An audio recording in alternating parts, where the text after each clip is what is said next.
Hello दोस्तों, मेरे channel सिद्ध साबर मंत्र में आपका हार्दिक स्वागत है।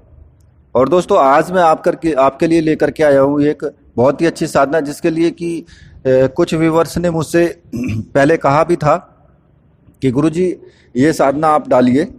तो मैं आज वही साधना लेकर के आया हूँ, भगवान शिव की साधना। और बहुत सात्विक साधना है, मंत्र छोटा है और बहुत ही अच्छी साधना है। ना कोई ज़्यादा विघ्न बाधाएं आएंगी करने में और कोई दिक्कत नहीं होगी। बाकी मैं इसकी काफ़ी सारी वीडियो डालूंगा, क्योंकि साधना काफ़ी थोड़ा गहराई से मैं बताऊंगा। जो इसमें सूक्ष्म रूप हैं उनको मैं आपको बताऊंगा। तो इसलिए वीडियो थोड़ा लंबी हो जाएंगी, तो इसलिए कई कई वीडियो मुझे डालनी पड़ेंगी इसमें। क्योंकि अगर मैं पूरी तरीके से आपको बताऊंगा तो उसमें क्या होगा कि जो वीडियो लंबी हो जाएगी, तो उसमें मैं कुछ पार्ट बना दूंगा इसके, उस हिसाब से मैं आपको पूरी साधना बताऊंगा।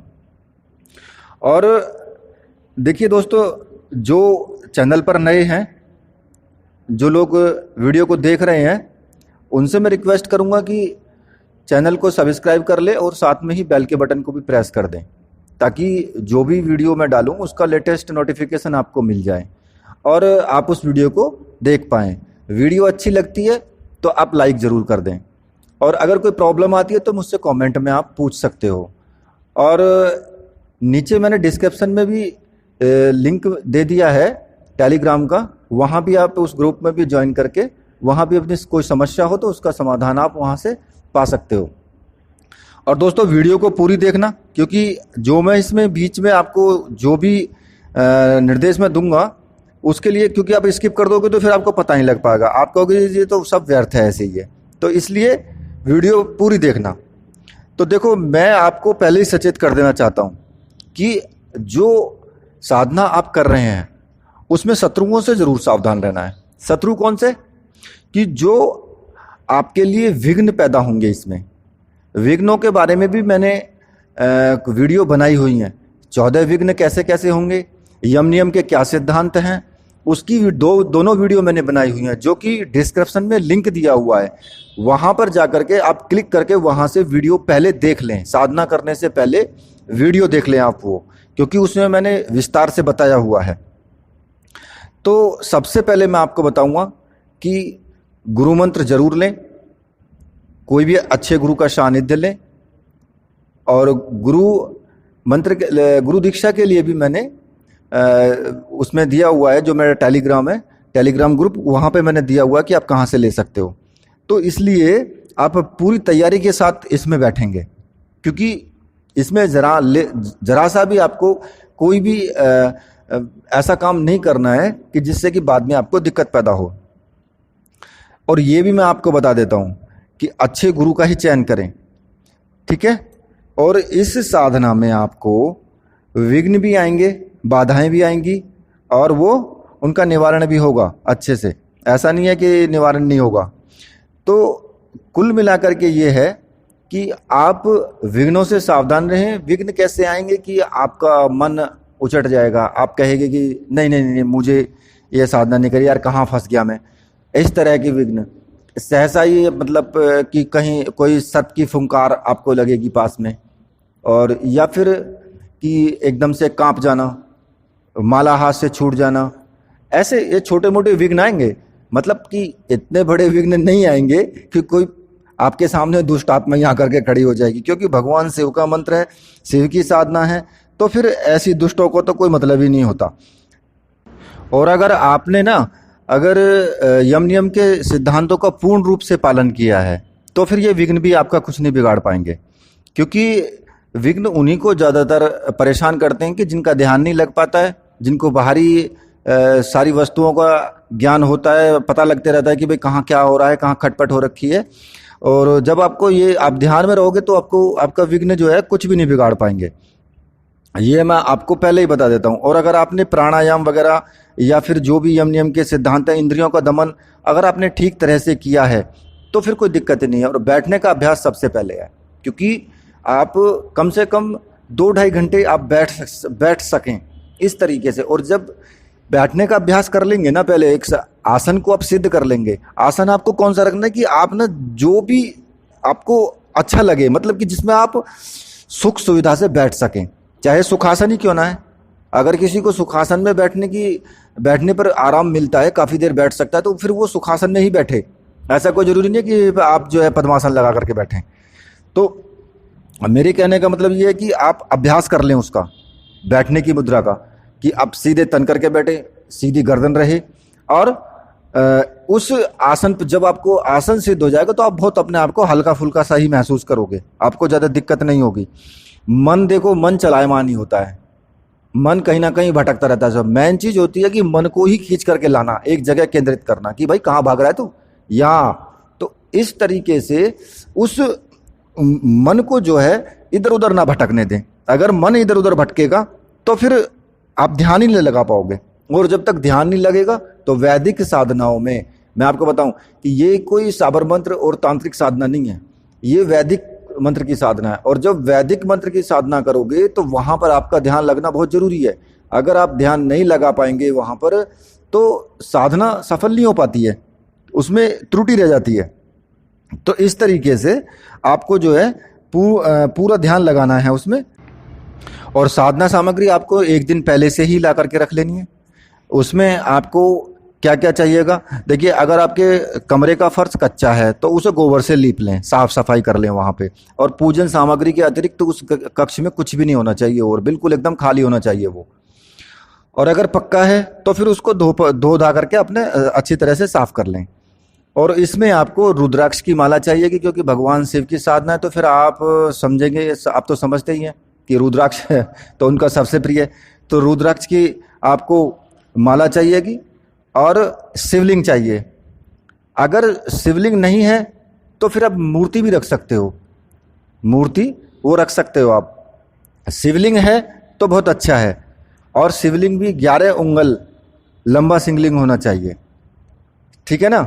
अगर 11 उंगल तक है तो अति उत्तम है, नहीं तो फिर प्रतिमा ही रख लेना कोई भी, वो भी चलेगी। और बाजार में मिल जाते हैं शिवलिंग, कोई ऐसी दिक्कत वाली बात भी नहीं है कि ना मिले। और उसको उस तरीके से कर लें कि जैसे आपका आप उस पर जल चढ़ाएं या जल की धारा बहे, तो फिर आप मतलब इधर उधर ना वो जो है फैले, कभी पता लगे कि वो तो सारे कमरे में ही फैल गया। तो इस तरीके से आप उसको जो रखें उसको। और चौकी एक ले लें, चौकी पर जो है अपना कपड़ा वपड़ा बिछा करके उस पर, और शिवलिंग को स्थापित करें वहाँ पे।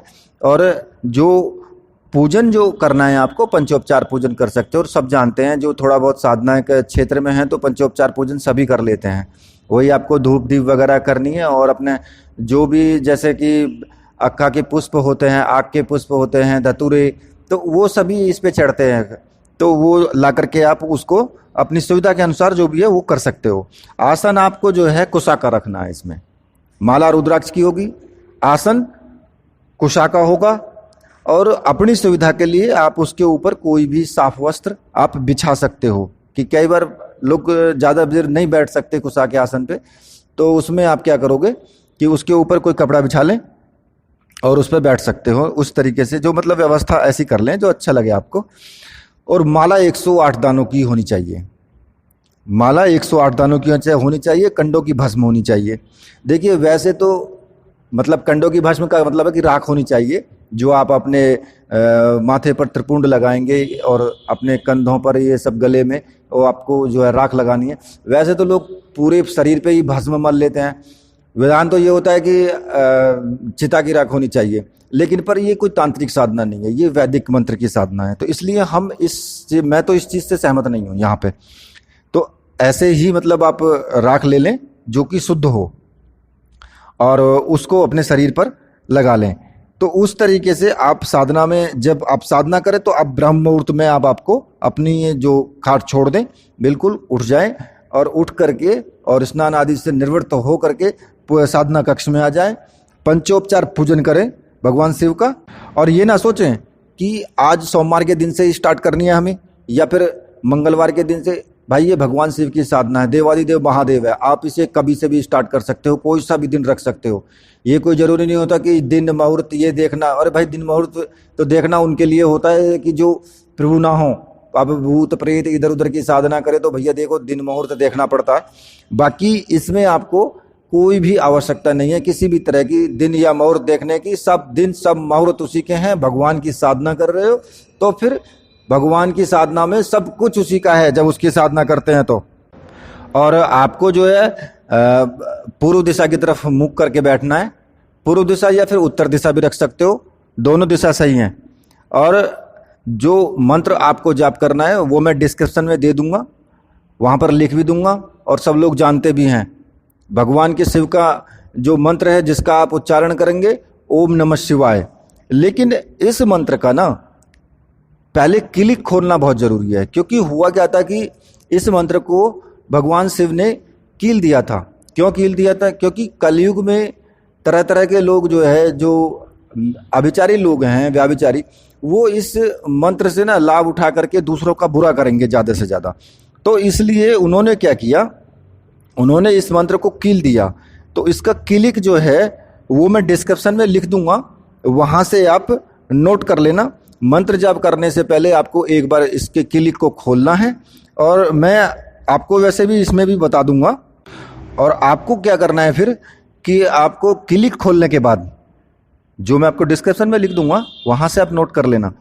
क्लिक खोलने के बाद आपको माला उठाने से पूर्व जो पहले जो है धारणा और ध्यान की स्थिति में आ जाना है बिल्कुल एकदम, और शिव को नमस्कार करना है। एक बार क्लिक मंत्र का जो है उच्चारण कर लें, और उच्चारण करने के उपरांत बिल्कुल शांत चित्त होकर बिल्कुल एकदम शांत हो जाए, ध्यान लगा करके, और धीरे धीरे ओम नमः शिवाय मंत्र का आपको जाप करना है। और जाप आपको जो साधना होगी वो 40 दिन की होगी। 40 दिन में आपको 5,25,000 मंत्रों का जाप करना है। ठीक है? कहोगे कि साधना तो बहुत बड़ी बता दी है यार, कि 40 दिन में 5,25,000। तो कोई दिक्कत नहीं है, मंत्र भी छोटा है और आप अपने हिसाब से भी कर सकते हो, कम ज़्यादा कर सकते हो। क्यों? क्योंकि ये भगवान शिव की साधना है। कहते हैं ना कि भाई पूरा ना मिले तो आधा मिल जाए। तो मेरे कहने का मतलब ये है कि अगर आप चाहते हैं कि मुझे 1.25 लाख मंत्रों का ही जाप करना है, तो आप 1.25 लाख मंत्रों का जाप करें उसमें। और अगर आपको थोड़ा बड़ी साधना करनी है तो फिर आप थोड़ा मेहनत तो देखो करनी पड़ेगी। जितना आप बड़ा करना चाहोगे उतनी आपको ज़्यादा मेहनत करनी पड़ेगी। तो 5,25,000 मंत्रों को 40 दिन में आप डिवाइडेड कर लें, और दिन में 2 टाइम आपको जाप करना है। इसमें ऐसा भी नहीं है कि आपको एक ही टाइम बैठना है, आपको 2 टाइम जाप करना है, सुबह के टाइम और शाम के टाइम भी। अब सुबह के टाइम जितने मंत्रों का जाप करोगे और शाम के टाइम जितने मंत्रों का जाप करोगे, तो रोज आपको उतने ही मंत्रों का जाप करना है। ऐसा नहीं है कि आगे पीछे करना है, फिर आपको आगे पीछे नहीं करना है, क्योंकि उससे फिर साधना फिर कहाँ रह जाएगी, साधना तो खंडित हो जाएगी फिर। तो और माला को लेकर के, और जो है जितनी जो संख्या है, जितनी आप जाप करने के लिए आपने निर्धारित किया है, उस हिसाब से अपना आप जाप स्टार्ट कर दें। तो ये साधना में आपको कुछ नियमों को तो पालन करना ही पड़ेगा। देखिए भाई, मैं आपको बता देता हूँ कि बिना ध्यान लगे, बिना यम नियम के सिद्धांत के, बिना आप जो है जो 14 विघ्न मैंने बताए हैं, एक वीडियो मैंने पहले ही बना दी थी, इसलिए कि जिससे कि लोग पहले ही उसको देख पाएँ, और डिस्क्रिप्शन में उसका लिंक भी दे दिया है। अगर किसी ने नहीं देखी है तो यहाँ से आप देख लें। तो वो चीज़ आपको करना बहुत ज़रूरी है भाई। ज़्यादा नहीं कर सकते तो कम से कम 70% तो आप उस पर चलिए। अगर आप नहीं चलेंगे उस पर तो साधना फिर साधना का तो फिर कोई मतलब ही नहीं रह जाता है, क्योंकि वैसे भी सात्विक साधना है। तामसी होगी या फिर साबर मंत्र की होगी तो चलो भाई ठीक है, थोड़ा बहुत चल भी जाता है। लेकिन ये आपको शिव के दर्शन करने के लिए है। आपको सूक्ष्म रूप में शिव के दर्शन आपको चाहिए, तो शिव के दर्शन चाहिए तो भाई फिर तो बड़ी मेहनत करनी पड़ेगी। कहते हैं ना कि नाको चने चबाना, तो वो काम करना पड़ेगा। उसके लिए आप ये कर ले कि 2 या 2.5 घंटे सुबह के टाइम मंत्र जाप, 2 या 2.5 घंटे शाम के टाइम मंत्र जाप। लेकिन कुछ लोग इतना नहीं कर पाएंगे, जरूरी नहीं है कि सब एक ही आसन पर बैठ जाएं। अगर आप इसमें आसन बदलते हैं तो फिर दिक्कत होगी, फिर साधना खंडित हो जाएगी। तो आसन भी आपको नहीं बदलना है। तो इसलिए आसन सिद्धि का अभ्यास भी पहले होना चाहिए। अगर जो लोग इतना कर सकते हैं वो तो करें, बाकी जो नहीं कर सकते हैं वो 1 घंटे मंत्र जाप जो कर सकते हैं वो 1 घंटे के हिसाब से कितने आप मंत्र 1 घंटे में या 1 घंटे में कितनी माला आप पूरी कर सकते हैं। तो अगर आप, मेरे विचार से 2 या 1.5 मिनट में 1 माला हो जाती है। तो अगर आप 31 माला कर सकते हो 1 घंटे में, या 51 माला 1 घंटे में निकाल सकते हो, तो फिर आप उसी हिसाब से डिवाइडेड कर लो 40 दिन में अपने हिसाब से।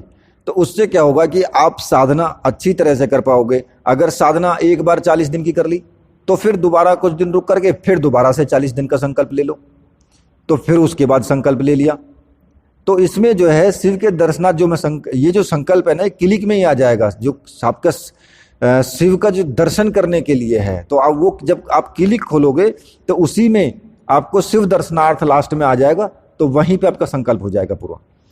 तो इसलिए मैंने संकल्प नहीं बताया इसमें। तो इसलिए मैं ये चाहता हूं कि आप अपने हिसाब से जो आपको अच्छा लगे, जो सुगम लगे, उसके हिसाब से आप साधना करें। ऐसा नहीं है कि जबरदस्ती आप बैठ गए, नहीं 5,25,000 का ही करूंगा, और पता लगा कि चलो 5,25,000 तो क्या, इधर आप बीच में ही आसन बदल दिया, या बीच में ही जो है छोड़ के साधना भाग गए, या पता लगा कि यार कहाँ घुस गए, एक दिन तो बैठ गए, दूसरे दिन बैठने की हिम्मत नहीं हुई। तो मेरे कहने का मतलब ये है भाई, ऐसा नहीं होना चाहिए। अगर पहले आप एक दिन जो है आप करके देख लें, ऐसे ही मंत्र जाप करके देख लें किसी भी दिन, तो उससे आपको पता लग जाएगा कि आपकी सामर्थ्य कितनी है। और फिर थोड़ा अभ्यास कर लें। अगर करने से पहले, साधना करने से पहले थोड़ा अभ्यास कर लेंगे तो उसमें आपको बहुत सुगमता रहेगी। अगर अभ्यास नहीं करेंगे, भाई कहते ना कि करत करत अभ्यास के और जड़ मत हो तो सुजान, तो अभ्यास करने से ही सब कुछ होगा। अगर अभ्यास नहीं करोगे तो फिर साधना का तो फिर कोई मतलब ही नहीं रह जाता फिर बीच में। तो इसलिए मैंने आपको जो बताया है, वीडियो बहुत लंबी हो रही है, आगे के जो पार्ट हैं वो मैं अगले पार्ट में मैं आपको बनाऊंगा, वो मैं आगे बताऊंगा। यहाँ तक मैंने सिर्फ आपको बताया है कि आपको क्लिक खोलने का मंत्र मैं उसमें दे दूंगा और आप माला लेकर के बैठ गए हैं, बस यहाँ तक मैंने आपको बताया है। इससे आगे मैं फिर नेक्स्ट वीडियो में मैं आपको बताऊंगा। और तब तक के लिए मैं आपसे अब मैं विदा लेता हूं। और देखिए भाई साहब, जिन लोगों को मेरी वीडियो पसंद आई है, जिन लोगों को अच्छा लगा या सत्यता नज़र आती है, या मैं जो साधना डालता हूं उसमें जरा सा भी उनको विश्वास है, वो प्लीज़ वीडियो को लाइक ज़रूर कर दें और चैनल को सब्सक्राइब जरूर कर दें। और देखिए जो लोग, चलो आगे मैं फिर नहीं कहता हूँ क्योंकि यार बुरा मान जाते हैं ना कुछ लोग, तो इसलिए मैं नहीं कहता हूँ, क्योंकि कुछ लोग मेरे वीडियो को वो डिसलाइक भी कर देते हैं। तो इसलिए जो है मैं उस बात को नहीं कहूँगा, क्योंकि ज़्यादा कहना भी ठीक नहीं है। लेकिन उनको भी अच्छा लगता है तो भले ही वो करें, कोई दिक्कत नहीं है। अच्छा, तो मैं आपसे विदा लेता हूँ। बोलिए मेरे साथ, जय हो वीर बजरंगबली हनुमान जी महाराज की जय। जय हो मेरे परम